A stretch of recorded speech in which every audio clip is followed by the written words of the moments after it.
même plus peur de l'incohérence, car tout est fait pour la cacher. Mais l'incohérence est pourtant bien présente. Ce n'est pas demain que vous verrez un Malien venir commettre un attentat en Europe. Non, à moins qu'on en crée un subitement pour mieux justifier encore cette opération militaire. On a bien créé le 11 septembre pour justifier l'invasion, l'arrestation arbitraire, la torture et le massacre de populations innocentes. Alors créer un terrorisme malien, bon, ça ne doit pas être trop compliqué pour nos dirigeants sanguinaires. Un autre argument utilisé pour justifier ces derniers mois les opérations militaires, c'est la protection des droits de l'homme. Ah, cet argument est encore utilisé aujourd'hui pour justifier la guerre au Mali.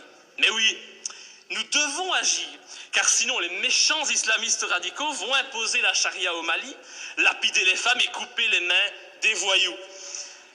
Oh, c'est vrai que l'intention elle est noble et salvatrice, c'est sûr. Mais pourquoi alors? Mais pourquoi, bon Dieu, nos pays ont-ils alors participé à l'accession au pouvoir en Tunisie et en Libye d'islamistes qui ont décidé d'appliquer cette charia dans ces pays qui étaient, il n'y a pas si longtemps de cela encore, modernes et progressistes? Je vous invite à demander aux jeunes Tunisiens qui sont à la base de la révolution de Tunisie s'ils sont heureux de leur situation actuelle. Tout cela, c'est de l'hypocrisie. L'objectif de cette guerre au Mali est très clair. Et puisqu'on n'en parle pas, je vais en parler. L'objectif, c'est de lutter contre la Chine et permettre à notre allié américain de maintenir sa présence en Afrique et au Moyen-Orient. C'est cela qui guide ces opérations néocolonialistes. Et vous verrez, quand l'opération militaire sera terminée, la France conservera bien entendu des bases militaires au Mali. Ces bases serviront aussi aux Américains. Et en même temps, parce que ça se passe toujours comme ça, des sociétés occidentales mettront la main sur des contrats juteux qui priveront de nouveau les pays recolonisés de leurs richesses et de leurs matières premières. Alors, soyons bien clairs, les premiers bénéficiaires de cette opération militaire, ce seront les patrons et les actionnaires du géant français Areva, qui tentent depuis des années d'obtenir l'exploitation d'une mine d'uranium à Faléa, une commune de 17 000 habitants située à 350 km de Bamako. Et je ne sais pas pourquoi, mais mon petit doigt me dit qu'il ne faudra pas longtemps pour qu'Areva puisse enfin exploiter cette mine. Je ne sais pas, c'est une impression que j'ai.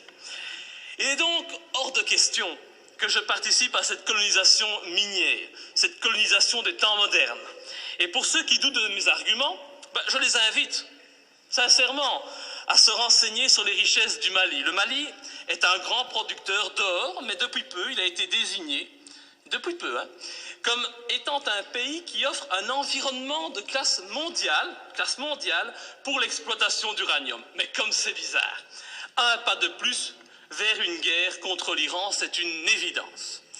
Pour toute cette raison, et afin de ne pas tomber dans les pièges du mensonge que l'on nous tend, j'ai décidé de ne pas soutenir cette intervention au Mali. Je voterai donc contre. Et ce faisant, je fais preuve de cohérence, puisque je n'ai jamais soutenu par le passé nos interventions criminelles en Libye ou en Syrie, me profilant de la sorte comme le seul parlementaire de ce pays à défendre la non-ingérence et la lutte contre les intérêts obscurs. Je pense vraiment qu'il est grand temps de mettre un terme à notre participation à l'ONU ou à l'OTAN et de sortir de l'Union européenne si cette Europe, au lieu d'être un gage de paix, devient une arme d'attaque et de déstabilisation de pays souverains aux mains d'intérêts financiers et non plus humanistes.